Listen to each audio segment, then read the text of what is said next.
That was your special spot. Sure. Thanks. Yeah. You should get one of those. Or is that, I don't know. Maybe you shouldn't advertise at this point. I don't know. You know, I went up to, everyone's got the bag, the Green Arrow bag. I went up to like 25 people yesterday and I go, nice bag. They didn't know. And all 25 people went, you can't have my bag. thank you. Did anybody get feisty? Don't take my bag? No one had any idea what was going on. Well, they had a big home bag, so might have. You know. Exactly right. No, you know what? The last two times that I'm getting off topic. The last two times that I've flown up to Vancouver, I've been sitting next to big fans of Hung, and they had no. And so, what are you in Vancouver for? Oh, I'm shooting a TV show here. Oh, cool. Have you shot any other TV shows? Yeah. I did a show for HBO called Hung, and they go, I love that show. And then I look at them and I go, okay. Are you up to date? And they're like, You know that young prostitute? I go, yeah. And then they go, oh, and then we talk. I don't think you're going to have that problem much longer. I don't think so either. No. Hopefully not. So from prostitute to Oliver Queen, Playboy. Not that different. Really? Well, the first iteration of him. No, Jason was a pretty goofy guy. Oliver, the cool thing getting onto the show, the cool thing on the show for me was that I read the pilot script and I went, oh man, there are 4 different characters in here. There's Oliver before the island. There's Oliver acting like the old Oliver when he gets back. There's Arrow, and then there's Oliver Queen without the suit on, and how he thinks, which is not actually technically that different than him as Arrow, but as an actor, that's a really cool thing. So you feel like you're playing every day? Yes, all the time. There was one day where there were 4 different scenes and like 4 distinctly different versions of Oliver Queen. It was a taxing day. Plus, I've had a bunch of different wardrobe changes and like wigs and stuff like that. Can you talk about Oliver's return to Starling City and his interactions with his mom and his sister specifically? It's really hard for him. It's one thing to have that first initial hug when you get back after 5 years away, and it's an entirely different thing to deal with people who have a very different expectation of you. And my sister's 17 years old. I left her when she was 12. I have a sister, and the difference in her between age 12 and age 17 was bigger than a little. So it's going to be really challenging. And I just read the 2nd episode, and that's something that Oliver's going to continue to struggle with. It's a pretty physical role, obviously, and bow and arrow you have to be proficient at. Had you used before? How long did it take you to master? Have you mastered it? As enthusiastic as comic book fans are, archery fans are just as enthusiastic. They are very territorial when it comes to their sport because, according to my archery coach, it's been done poorly on television a lot. So the important thing, she never even taught me how to aim. Who apparently is very good. But no, she never taught me how to aim because it's different for everybody. We focus exclusively on form and gripping the bow the right way and gripping the string the right way. And we decided that the most expedient way to look like I was an expert archer was to become an expert archer. And I really enjoy archery. I just started back into it, and it's good. It's good. It's fun. So I threw something up there. You can throw it. Nope, not yet. It's one of the first days, and then when you play basketball, or it's like you take a golf swing, and you can tell sort of the second that you make contact, or the second that the ball leaves your hands, that it's going to be a swish. There was one time, it was like my 3rd or 4th day of training, and I was moving around. I find that moving around is a little bit easier for me because you're already sort of in a dynamic position. And I was moving to my left, and there was a Starbucks cup maybe on the other side of the room here, and I just but the second that I opened my hand, I knew. So what would you like to see from your character in the first season?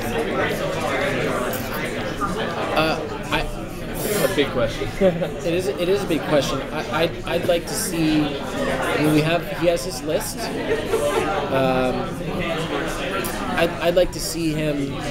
I'd like to see him come clean with a couple people close to him. Not necessarily reveal what he's doing, but the basis of the show, the heart of the show, is caring about the interactions that he has with people that are close to him. And I would also like to see he did some bad things before he went away, and he deserves his comeuppance a little bit. And there are people that deserve to give it to him, and I want to see him get it. I think that I really liked the Avengers, but when I was watching it, I was trying to figure out what the stakes were, because it was like you shoot one of them with a nuclear bomb and they sort of survive, and you're like, okay, this is cool, and I love the Avengers. Where are the stakes? I think it's most interesting when you see somebody get knocked down and they rise back up again. And finally, I hope that we're able to draw the line with Oliver where he has to make decisions that maybe not everybody is going to agree with. It would be silly to think that he could undertake such a big thing without there being collateral damage somewhere along the way. So not everyone has to like Oliver, but hopefully they respect what he's doing. Does that make sense? So he's been through a lot of turmoil in his life, and it seems like he's only finding peace through being Arrow. Does he have any other outlets in his life where you think he finds peace, or is that it? Not yet. Not yet. I mean, our director on the pilot, when he was talking about one of the scenes, said that it's not his quote, but it's a good one, that the opposite of love is not hate, it's apathy. And all he's got right now is hate and rage, and we haven't even gotten into the mythology of what happened to him on the island. He didn't go from pre-Island Oliver Queen to Arrow. He went from pre-Island Oliver Queen to nothing, and then he had to be built back up. So we've heard there's a lot of flashbacks. How was it working just on the island where he's by himself? Yeah, we're not. That's really fun for me, if somewhat cold. But we're not married to the island every week. We don't have to go there every week. It's not necessarily like Lost, where I have to take something that I learned on the island and apply it to real life. Although that's a cool storytelling technique, and I'm sure that we'll do that every once in a while. But it's going to be really cool to see what he went through, because it had to have been awful, really awful. I hope it's really awful. So this thing's Thank you. Good luck. Thank you. Great job with the pilot. Good. How are you? Good, thank you. I love the technology these days. It's amazing. I know. So Laurel seems to be somebody who really wants to do good by people, like with the CNRI and all that. Can you talk about that, and why is it so important to her? I feel like at a young age, she sort of had to take care of her sister and her father. We, assume that she lost her mother at a young age, and so she sort of was a caretaker. And she sort of took on that role, which then later developed into, her wanting to become a lawyer, and she tries to see the best in everyone, I just think that she's very, very driven, and she has a huge heart, and I think she's sensitive, and I think she has really, really strong morals and values, and she expects everybody to live up to them the way that she does. And, Oliver and her obviously have a huge history, and even though he's broken her heart, and she's been as angry and frustrated as she's been with him or at him, she does have it in her heart for forgiveness, and she sort of just has to let herself emotionally go through that path to get there. You only have 3 episodes, but is she going to continue to have to keep forgiving him?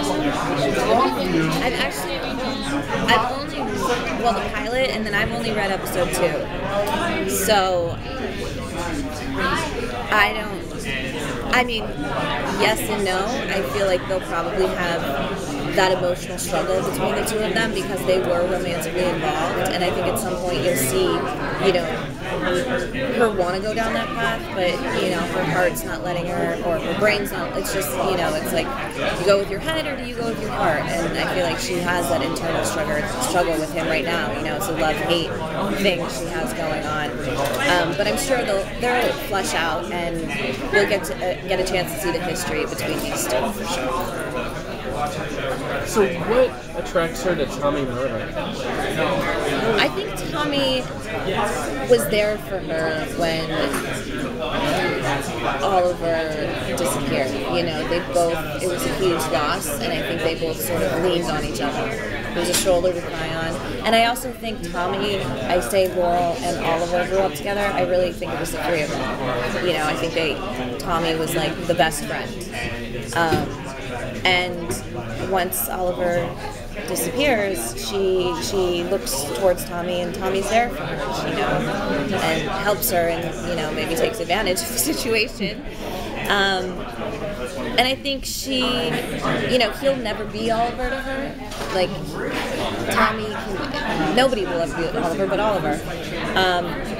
But, you know, I think that there was a few nights, maybe they were romantically involved, but for Laurel, I don't think it was anything ever too serious. What we've learned, the comics are a loose template for the series, and try to make some more reality. And the comics, of course, could be based off of Black Canary. Do you think, obviously not maybe a superhero, but might be more physical as in sort of fighting? I don't know. It's a good question. Did you ask Andrew Kreisberg? I did.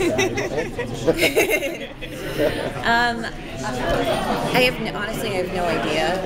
Would you like to do? Yeah, that would be awesome. I love it. But yeah, Andrew, please take note.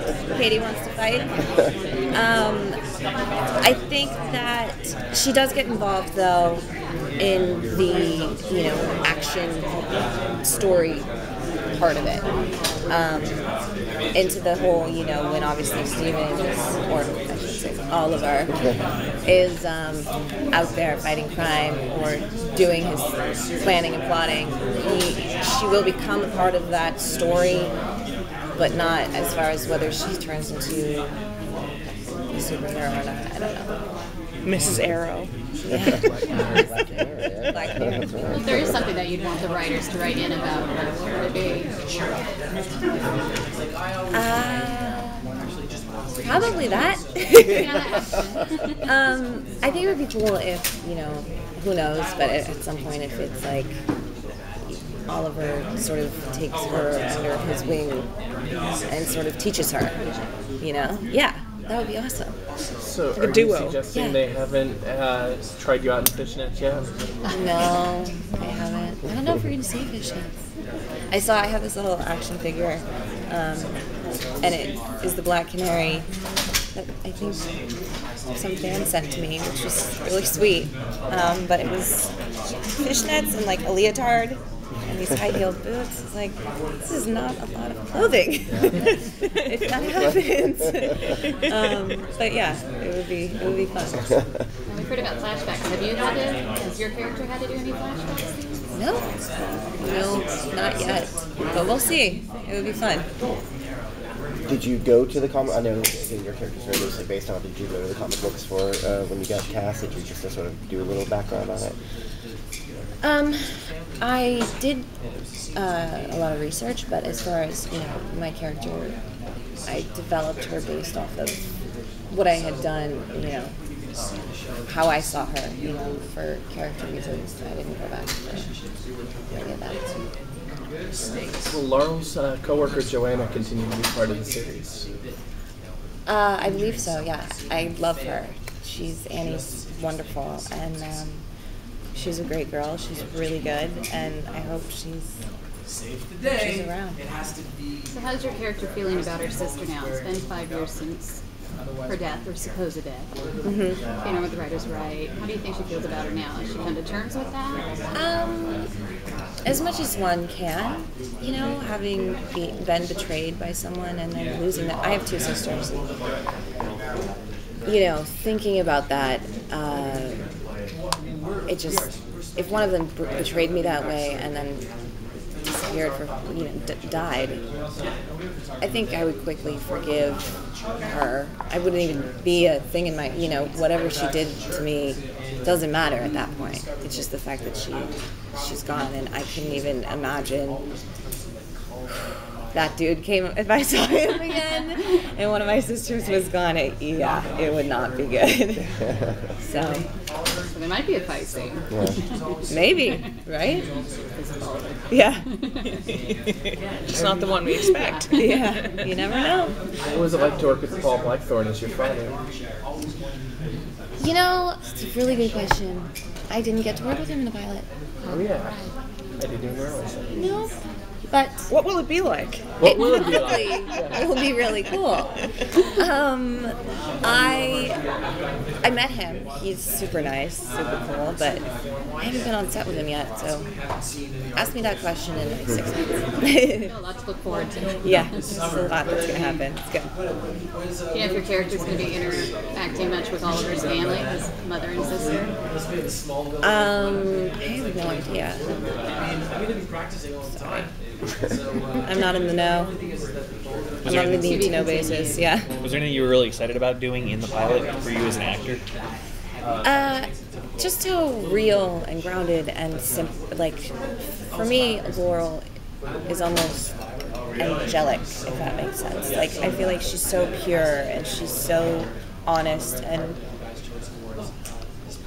for me, I've played a lot of bad girl roles in the past. So it's nice to do something different, and that, it's nice to get to be able to play a character like this. So you're suggesting that Laurel is like the anti-Ella? Yes, I could suggest that. I don't think she would be a fan. I feel like she would probably try and take her down in court. So, yeah. So is the opportunity to play something different, is that one of the things that brought you to this? Yeah. Definitely, and obviously the people involved, Greg Berlanti, Andrew Kreisberg, David Nutter. I was drawn to it in many ways, and it just sort of organically happened. And I'm really lucky and fortunate to be here. Thank you. Thank you so much. Bye. It's great to meet you. Nice meeting you. Bye. What can you tell us about the first season? What can you tease? The Arrow is, I have to tell you guys, I've done a lot of these pilots, and nothing better than this. This really just turned out wonderful. This is a show that, even after you see the pilot, it's the kind of situation which you ain't seen nothing yet. The actors and the writing on this is just so fantastic and so rich and so wealthy, with great storytelling, smart storytelling, adult storytelling. It's a very mature subject in some respects. I mean, the way they're treating the show, it's not a situation where oftentimes with comic book TV shows, this is not the TV version of it. This is big time movie stuff, and it looks like that as well. We have a lot of crew from the Smallville series working on it, so it's going to have a lot of scope and expand upon that. And the actors, Stephen Amell, the character the Arrow, Oliver Queen, is... I've never worked with someone who's so initially talented and so with such great instincts. He's really amazing. And Katie Cassidy is tremendous. She plays Laura Lance, and there's great drama, and she's her best stuff is yet to come for sure. And with respect to Arrow, I think that it's the kind of show in which it's going to have elements of Lost in it. It's going to have a lot of great action in it, a lot of kick-ass stuff. Have you guys seen it? Has anybody seen it? Mm-hmm. Oh, you have? Yeah. Oh, hey, good. How did you guys like it? Lots. Really good. It turned out good, yes? Yes, it did. And the first and second scripts are even better after that. I've read the first script and the second script after that, so they're really keeping up with some great stuff. So, the visual look of the opening minutes especially seemed to be inspired by Green Arrow Year One. Was that intentional? Very much so. Well, the entire sensibility of the show was really based on Green Arrow Year One. We kind of took it from that as our perspective in some respects. And And the look of that opening sequence is one that I wanted to really mix it up and really make you feel like you're a part of it. And this is the big thing for me, is that I'm a big believer in emotion involving the audience.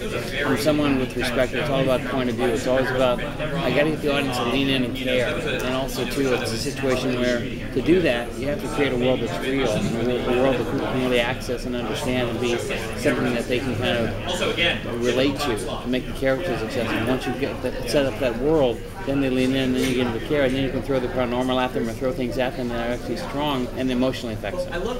So I think that with respect to the opening, we didn't have an island in the middle of the Pacific to shoot this, so it was all about what do we not see and how do we best, in a sense, affect the audience and make them feel that it's very far away, and I thought it worked very well. I didn't see the pilot, so apologies, but I know Deathstroke is going to play a part in it. Is it going to be like Smallville, where we're going to see a lot of other DC Universe characters throughout the series? It's interesting that you will be seeing DC Universe characters and Green Arrow characters in this series for sure, but it's really going to be a peel the onion situation, and you'll see them in a realistic light. They'll be real people. They won't be walking in some, the episode and seeing a crazy outfit or something, and that's where they enter into the city and so forth. We want to make this as grounded as possible, make it as believable as possible. There's a lot of elements to Oliver Queen's life that we even relate to even Jason Bourne's situation with respect to him being away and trying to come to grips with himself and come to grips with and dealing with his own physical and emotional scars. It, of course, inherited or was really happened to him during his 5 years away. And I think that what's interesting is with respect to DC characters coming into this, I think you'll see a lot of these villains in some respect in a very different light too, and they'll have dimension and richness and wealth, and I think it can make it very powerful. From the comic book perspective, obviously you've had a few changes. His home city, for example, Dinah's middle name being Laurel now, just being the main character's name. Were these mandates from Warner Brothers, or was this just a creative decision that we needed to make? You needed to make these changes to make it feel more realistic, or what was the perception of that? Well, I think it's interesting. I think that with respect to Warner Brothers and DC together as a team, there were never any mandates. There were never any, well, we have to follow this rule or follow that rule and so forth. There were only rules. How do you tell the best story? And Andrew Kreisberg, who is one of the creators, of course, he wrote here Green Arrow Comics. Mark Guggenheim, of course, is a great knowledge in that world, and Greg Berlanti, who's one of the best producers in Hollywood. They understand how to tell a great story, and what they wanted to do is how to make a story that actually can broaden out the audience base, and not just make it feel like a superhero show, but make it a show about heroes and about justice. The one area that we're kind of leaning toward more is that not to copy or not to try to do something in the area of a Smallville world, but even more like an Equalizer or a TV series. That kind of situation to kind of balance out the type and tone of the show. So I think that it really worked out so beautifully this year with respect to the writing of the series and everyone's involvement. It was all about how to tell about the story, and they know how to do that. When you shot in Hadley Castle, did you make a concerted effort to avoid using rooms that were seen in the Smallville pilot? The Smallville pilot actually, we actually shot the castle out in Victoria for this, and the Smallville pilot didn't get out there. I shot a location out in Vancouver that we were cheating. And of course, the exteriors of the Green Arrow Castle is the castle we actually. The exteriors in the Smallville pilot was the castle in Victoria that we actually got a chance to go to this year. What happened this year was when the pilot season started, I went up to Vancouver very quickly and I said, let's get this location, this location, this location before anybody else can get them. And we got these locations and got a chance to do the castle in Victoria, which is really primo. Looked really cool. Yeah. What was the biggest challenge in actually creating this pilot with differentiating it from past superhero TV series? Well, I think it's a situation where we wanted to make it mature and really give it a sense of weight, because I know that there have been some superhero shows attempted and tried in the last 2-3 years from other people that I thought kind of were juvenile in some respect, with how they treated the superhero. I think it's, I've been involved in science fiction-based stuff for a very long time, and you have to respect the audience because they're the strongest and the best audience. But also, too, if you're not true and trying to tell a great story, they'll sniff you out and spit you out in a second. So I think the attitude there was that to really admire the intelligence of the audience and play to that was the most important part of it. Well, given your very, very impressive pilot track record, do you look at the scripts that you get every year with a different kind of eye now that you have that success with you? Like, okay, maybe I can bring something special to this that I really feel can get produced to series, or is it just luck of the draw? If it was only luck of the draw, no, really what it is most important is the fact that I have an overall deal with Warner Brothers Television, and what they do is they give me scripts to read. And I read 6 to 8, 10 scripts every January. And I sit and I read them, and it's very simple. I read the script. I mean, I'm attracted to the script that moves me. What show emotionally involved me? What show did I feel that after I turned the last page and turned it over, I said, I want to see the next episode. Because there's so many shows out there when you see pilots, you're like, I've seen it. I don't need to see the next episode. I know what this is all about, and there's nothing to kind of pull me in the next episode.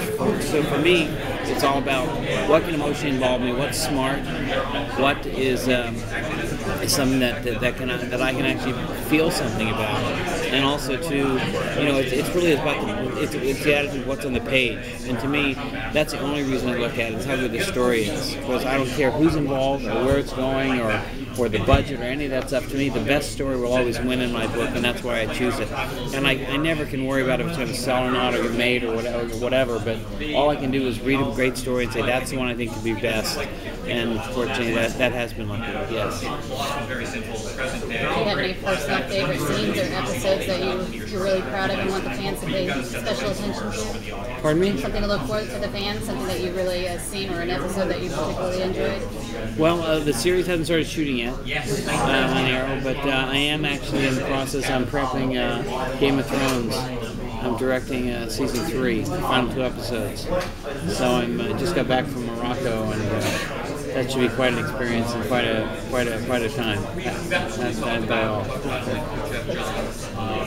As far as the series itself, is it going to be more standalone episodes, or we're going to see an overall season arc where just specific characters come into play? And, well, I think what will happen, if you saw the pilot, of course, there is that list, there is that episode of the week situation, there is that situation where every week there'll be that continuing story. But also, what's really wonderful is the fact that you're also going to be taking the series and taking it back into the world of his flashbacks and seeing basically, what made him who he is today. We'll be going back to the island and really dealing with that and kind of finding out what caused these physical and, of course, emotional scars that turned him who he is today and what changed him.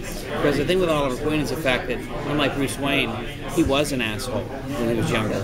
He really was that stuff. So now he's having to now he has to wear so many different masks in his new life that you're going to be dealing with that emotional story as well. And also, that it's a family drama in some respect. You're dealing with your little sister, his mother, and all the complications and where that goes as well. So it's very interesting how the show's going to take off, and the bottom line, I think, is going to be extremely compelling. And switch. Thanks, guys. Part of the DC universe, with the Justice League and Superman and Batman and Count Vertigo and villains with superpowers, and for the TV show we've done away with a lot of that. That the only vigilante or the only masked hero in the world is Oliver Queen, and there are no aliens and there are no supervillains, and it's just a much more realistic take on the character. So that's really been the big difference.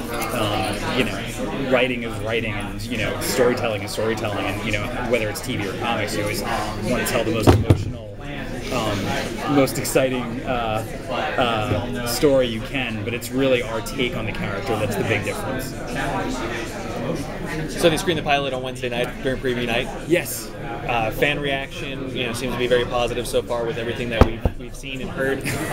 What is your reaction to the Comic-Con take? I guess is it's been surreal. I mean, I'm a huge genre fan. I've been coming to Comic-Con for the last 13 years, and it's surreal to see something that I wrote now on taxi cabs and bags and posters, and to be here with Stephen and Katie. It's just great. I mean, I love Comic-Con. It's just it is it's Christmas for people like me and you. And to be contributing to that, and to see people be excited for Arrow, especially in the summer where there are so many exciting things between the Dark Knight and the Avengers, and to hear people excited for us too, just it's really special. When the project was first announced, there was some talk about the fact that this was being done so soon after Smallville had Green Arrow. Was there a conscious decision on your part to kind of separate the character as much as possible from what we did see on Smallville, or is that never really crossing your mind?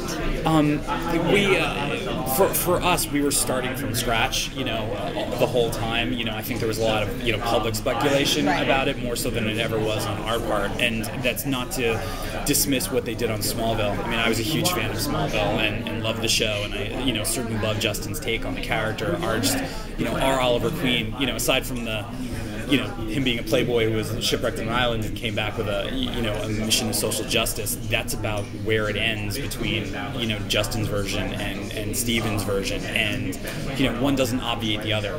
Justin's version is there for people to enjoy, but we wanted to do something, where you could come to it clean, where you didn't need the Smallville connection, and hopefully the people who enjoyed the character on Smallville will give us a chance. Like, one of the great things about superheroes is that, you can love the Michael Keaton version of Batman, you can love the Christian Bale version of Batman, and you can love the Adam West version, and they're all great, and one doesn't obviate the other. So, hopefully people will tune in. There's a moment in the pilot where I think it's Laurel says that her father says to always stay within the law. Mm-hmm. Is this a reference to her mother by any chance? No, it's really, yes, I know what you're saying.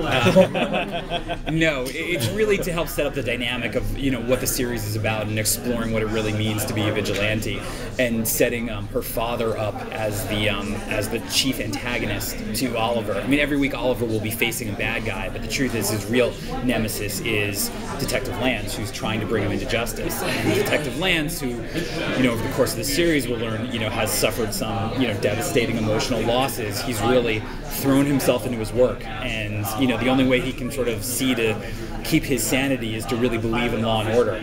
And somebody like the Arrow comes along who is operating outside the law, and whether he's doing it for good or bad, it doesn't jive with Lance's worldview. And his daughter is going to be caught in the middle because she loves and respects her father, and she's always believed what he believed, but at the same time she's going to see this, this dark urban legend out there that's actually doing a lot of good, the kind of good that she wants to be doing in her role as a legal aid attorney. So, the show is all about triangles, and not just love triangles. It's always, we always want somebody caught in the middle of a philosophical debate. So that's where that line comes from. So go ahead. David mentioned how other characters from the DCU are going to be appearing, but as sort of normal folks, some rumors of which ones are there. You've written for DC Comics. You wrote Batman. Bruce Wayne was. You wrote some Batman, I did. Yeah, and Bruce Wayne was rumored to go in Smallville, and then I've heard a rumor about Arrow. Might he make an appearance? I don't see that happening anytime soon. Okay. One of the great things about DC and the DC universe is that there are a lot of characters there, and we don't want to do anything that's going to outshine Oliver, because he really is the main focus. But what's fun for us is, there are plenty of characters in the DC universe that are sort of like huge fan favorites, and we're looking forward to whether they were associated with Green Arrow or not, and we're looking forward to introducing them on the show. There are going to be a few announcements today, but if you see the pilot, there's an image early on that's a fairly big indicator of where we're going with one of the characters, and that individual will for sure be making an appearance. So I know that you guys haven't started shooting yet, but have you started writing? Yes, we've written the second and third episodes. Is there anything you can tell us about those? They're really good.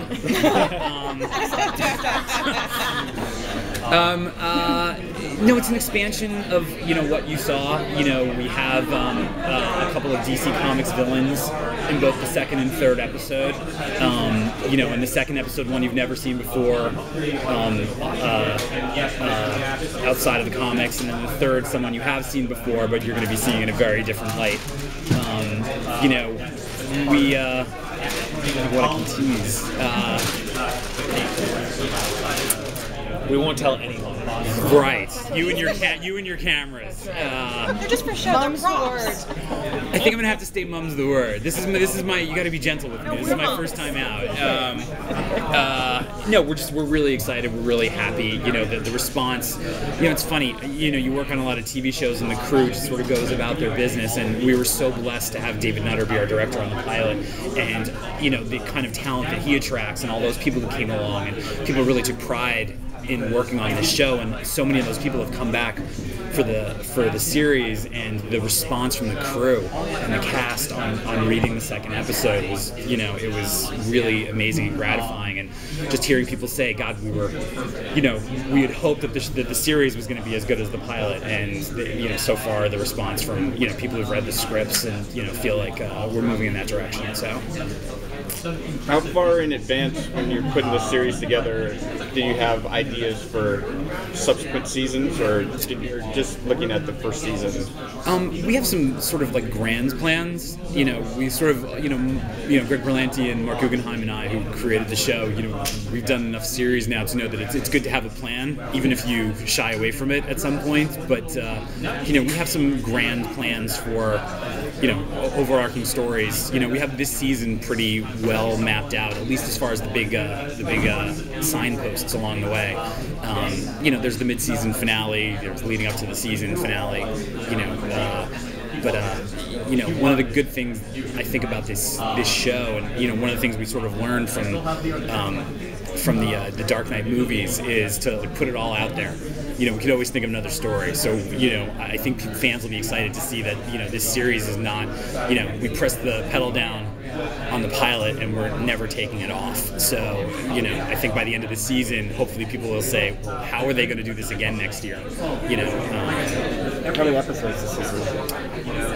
We have the network ordered 12 so far. So, hopefully fans will tune in and we'll get the back 9 and go for it. In scoping of the season so far, are you having any difficulties trying to balance the mythology thread versus the episode of the week storylines, or are there some episodes that are much heavier with the mythology so far that you're finding, or is the balance going okay? I think the balance is going okay. One of the things we designed in the series is that there are flashbacks in every episode, and they're in chronological order. So just having that has sort of given all the episodes a spine, and having that flashback story speak to the present day story. Again, we're huge genre fans. Buffy is my favorite show of all time. So, and Doctor Who. So, I worship at the altar of Joss Whedon and Stephen Moffat. So, I think you'll be seeing that sort of, in the same way that they both of them are so clever about, making sure every episode is enjoyable on its own, but then giving you enough to sort of and connect the dots. And, it's very important for us to sort of we don't throw plates in the air without having a way to catch them. So hopefully that as the series progresses, you'll be able to look back and even into the pilot and go, oh my God, that's why they did that. Because that's certainly been our intention. I have a question. Is your Booster Gold project still in play? Yes. I'm actually turning that in next month. And it was very cool. I got to meet Dan Jurgens last night, who created the character in the comic books, who I'd never met before. So I spent a lot of time explaining to him what a fan I was, so he didn't think I was some random gun for hire who was going to ruin his baby. Are we going to continue to have Arrow tie-in comics like the one that's been given out at Comic-Con? I hope so. I think in success, hopefully, we've talked, possibly about either, having the character in the comics start to more closely resemble our take on the character, or maybe even having a comic book tie-in like they had with Smallville or Supernatural. We're certainly open to everything. I guess it's however much the fans want is however much we will give them. That's all the time. Thank you very much. Thank you. Thank you so much. So cool. Look at this. It is all cameras all the time. So what can I tell you guys that David and Andrew haven't already Secrets, told you? please. Secrets. Excellent. Secrets. We were looking for the pilots from start to finish. The second and the third, we understand, are written. So go. Yes. Okay. Excellent. Well, in terms of secrets, for us, the secret is Oliver. One of the things we're doing is we don't really consider the show a superhero show. We consider it more like a hero show, more like a crime thriller. And as with any crime thriller, you're going to have a mystery. Except, unlike CSI, where it's a body drop at the beginning of every episode, the mystery is Oliver.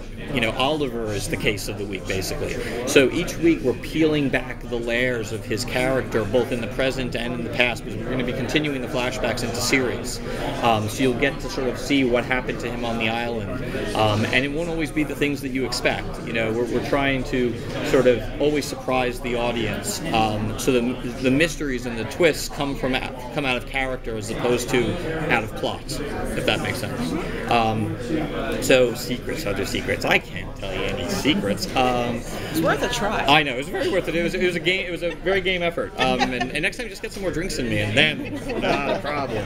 Or some drinks in me, I should say. But what can I tell you that's not a secret? Well, you mentioned flashbacks. Yes. We've heard that there's some on the island. Are they going to be going more into his father's history and any of the flashbacks? It's funny. The network asked me the same question. The network asked me, are we going to ever see flashbacks outside of Oliver's perspective in that sort of linear sense? And I'll give you the same answer I gave the network, which is we sort of feel like, right now we're doing a version of the show where it's present day into flashback, and we need to sort of set that template and teach the audience to watch the show that way before we start messing around with other nonlinear devices like changing the POV on the flashbacks and, going further back than the 5 years, things of that nature. It's sort of like if you look at Lost. When Lost premiered, it was very straightforward, present day into flashback, and then they started, once they set that template and taught the audience how to watch the show that way, then they had the freedom to start playing around. So once we develop that freedom, yes, we're gonna mess around quite a bit. Because I do think one of the mysteries of the show is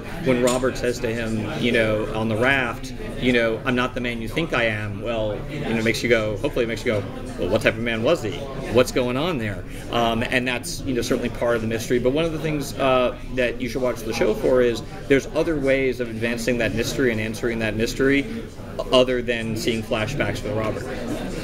Do you have any plans to explore what happened with Laurel's mother?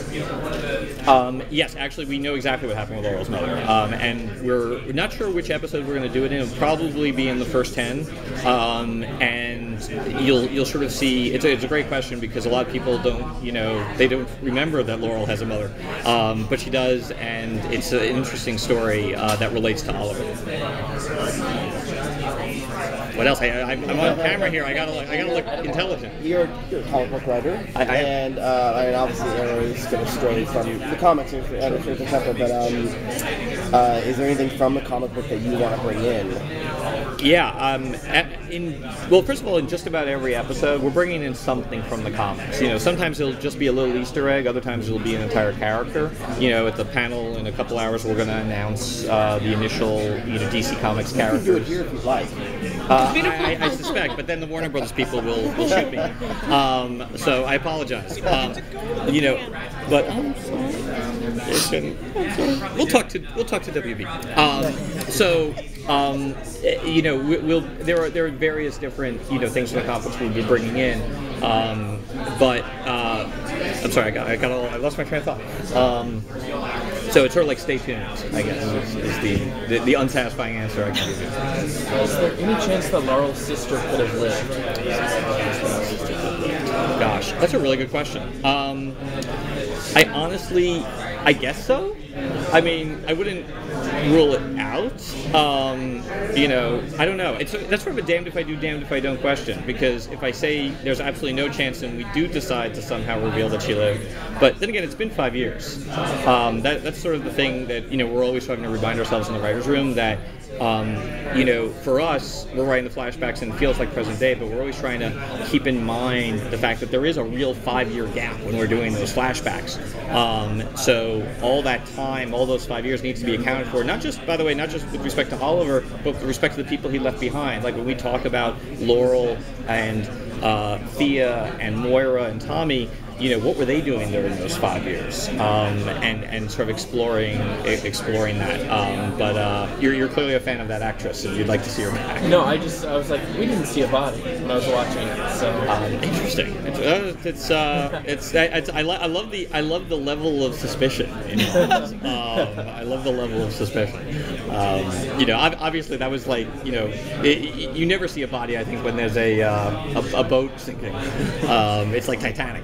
In fact, it's funny. We always called in the pilot. We called that the Titanic shot when the boat's just going down, and we were working on it because obviously that's all CG.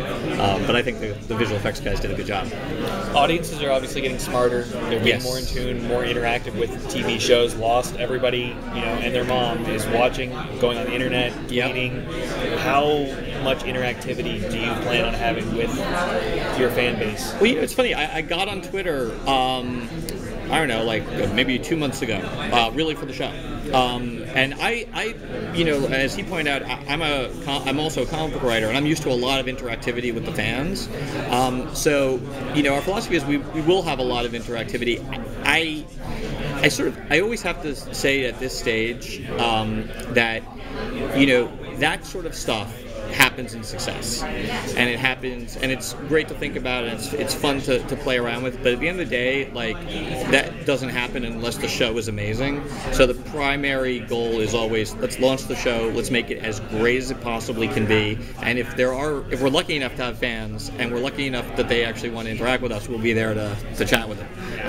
But I never want to assume. I just want the show to be, to be great, because we live in an era. I'm sorry, I'm digressing a lot today. We live in an era where it's not just the interactivity. Because of iTunes and because of streaming and everything, shows, even when they get canceled, they live longer. You can check out every one of my failed TV shows on iTunes. Years after they came out. So I think it's because of that legacy. I really try to focus very much on just the quality of the show. Make the show as good as it possibly can be, and then if you get to do all the little shimmy and flourishes of PR and outreach, that's gravy. But the show's got to be great. Make sense? Yeah. Cool. Can you talk about Oliver's interactions with his sister and his mother when he comes back? You'll see a lot of that actually in episode 2, and certainly going forward. Part of the raison d'etre of the show is Oliver's relationship with his mother and his sister. With respect to his mother, if you've seen the pilot, there's a lot more going on with Mom than meets the eye, just as there's a lot more going on with Oliver than meets the eye as far as Moira's concerned. So how can you have a relationship where both people are hiding secrets? With respect to Thea, it's also a complicated relationship. It's complicated in a different way. Thea's going out and partying and doing drugs and drinking, and Oliver wants to be the big brother and to stop her from doing that. The problem is that in order to protect his identity as the Arrow, he has to pretend to be the guy he used to be. So she's constantly saying, "You're a hypocrite." Because who are you to tell me not to go out and party and booze it up? But he can't tell her, well, I'm not actually going out clubbing, I'm going out clubbing people on the head. But he can't say that. So it's that complexity. One of the things that is part of the DNA of the show is the emotional complexity, the emotional resonance of the relationships between all of the characters. And it'll start off with Oliver relating to Thea and Oliver relating to Moira, etc., etc. But as the show evolves and grows in series, we'll start putting other characters together. Like in episode 3, Moira and Thea have their own story. So watching the characters combine and interact with each other in ways that are independent of Oliver, I think, is just as interesting as when Oliver's involved. So that's part of the show is a soap opera. Part of the show is a character drama, and that's I think one of the very important elements of the show. It's not just Oliver beating up bad guys every week. Sorry, go ahead. Are there any unexpected character pairings that we're going to get to see in the first 3 episodes? Not in the first 3. And do you mean romantic pairings or any kind of weird combinations we wouldn't necessarily think of having scenes together after seeing the pilot? Oh, that's a great question. Well, I think Oliver and Walter's interactions tend to be pretty surprising. They obviously have a little bit of a chilly relationship in the pilot, and watching the two of them sort of find footing with each other is one of the, I think, more interesting things that happen in the first 3 episodes. And not unexpected from the pilot, but just a great relationship is the Oliver Diggle relationship. That really worked very well for us in the pilot. We're having a lot of fun writing to it. As Diggle, Diggle's not a dumb guy. and it's a question of, probably not. I don't think I'm spoiling anything. It's not a question of if he's going to find out Oliver's secret. It's when and how. And watching these two men who are equals in many respects in terms of their abilities, in terms of their intelligence, facing off against each other in that sort of little chess match that they're having. I think that's part of the fun of the first three. Yeah. Speaking of Diggle, can you talk about the connections between Green Arrow Year One and the look of Arrow? Yeah, the way I always describe Green Arrow Year One is it's proof of concept. When we decided that we wanted to tell, basically, 5 years worth of story on the island, we sort of looked to Year One as a great example of, see, you can tell a whole story that's very fully fleshed out with Oliver just on that island. So it's both proof of concept that our idea in terms of the flashbacks can work, but it's also an inspiration. Tonally, it's an inspiration. The very grounded nature of Year One, the fact that he doesn't wear a hood because he thinks it looks cool. He wears a hood to keep himself from getting sunburned. That's while it's not a beat we've taken and put into the show, that philosophy of what are the real life explanations for some of the more comic booky elements that has been drawn. We felt like we were drawing enough inspiration from Year One that we should name a character after Andy, and so we did. No, Thank you guys very much.